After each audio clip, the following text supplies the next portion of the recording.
Sports HQ Studios, Haley Sutton, joined by Lige Duzable and Danny Cannell. Guys, you know this is personal to me with this team because of my allegiance to the Dallas Cowboys, but I've also worked for them too. So seeing just how this year has really derailed them, it's all coming to a head, Lige. Now, the quarterback, Dak Prescott was the guy who had to get that contract done in order for this ship to flow nicely, got the contract.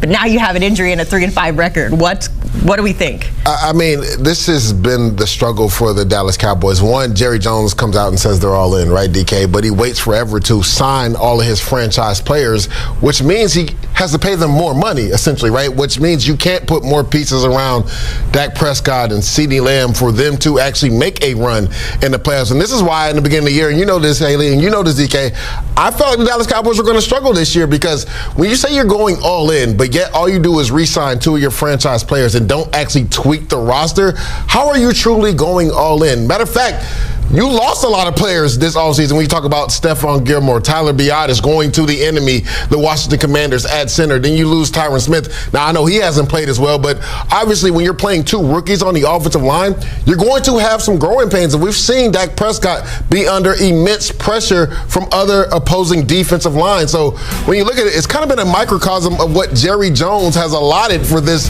Dallas Cowboys team, right? Coming out in the media saying we're going all in and essentially not doing anything in the offseason, but then you finally sign your 2 franchise players, but they get into training. Well, Dak was there the whole time, but CD gets into training camp really late.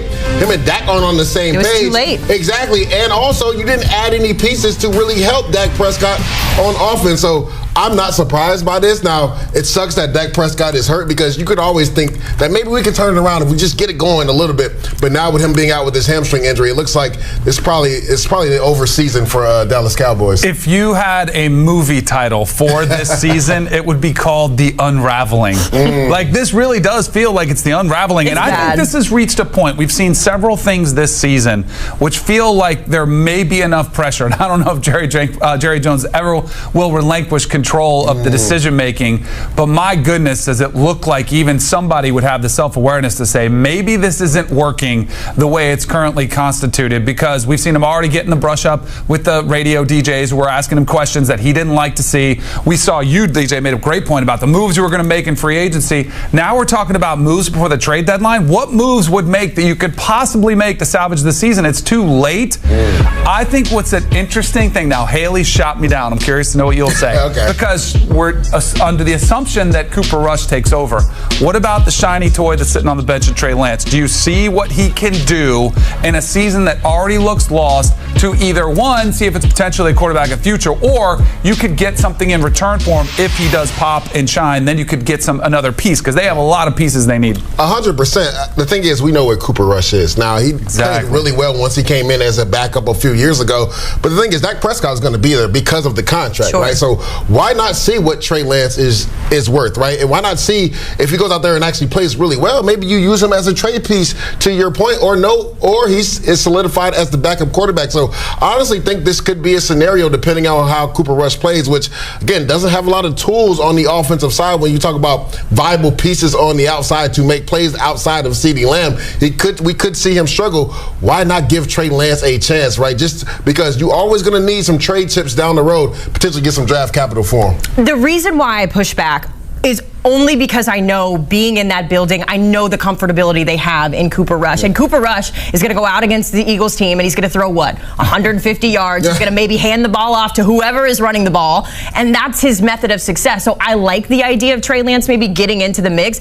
I just think from the management side and how I've seen this team operate, it would be surprising to see him get some minutes. I would say this: the Saints were in a similar scenario. Jake Haener, who they drafted a year before Spencer Rattler, they're very familiar with him. Same thing with Cooper Rush. They kind of know who he was.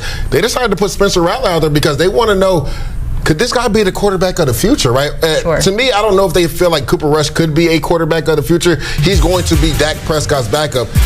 to Danny's point, they handed out Dak Prescott all that money. He's going to be there for the foreseeable future.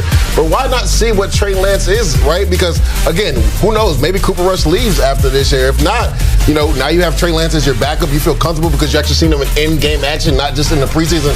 But at worst, if he plays well, now you can use him as a draft chip where you can get some capital back because they're going to have to rebuild this team, right? Again, Jerry says he was all in, right? Spent a lot of money on two players. And there's another player that's actually hurt right now that is due for another contract, and that's Micah Parsons. Oh, I was going to say DeMarcus Lawrence, but Micah as well, yeah. Well, honestly, I think if there's trade talks for DeMarcus Lawrence, you should hear him this week, honestly, because I think it's over for the Dallas Cowboys. My thing is, if you can get some draft capital, because they're going to need some cheap labor because of all the deals that they handed out, why not put DeMarcus Lawrence out there and say, hey, guys, we're willing to listen. If you want a veteran defensive end that can get to the quarterback, plays really well against the run, we're here to listen. If they can get a 4th, 5th round pick, maybe even a 3rd, that'll be big for Dallas. Yeah, he's definitely been missing Tank as well, but even to your point, Micah has to get that contract done next year.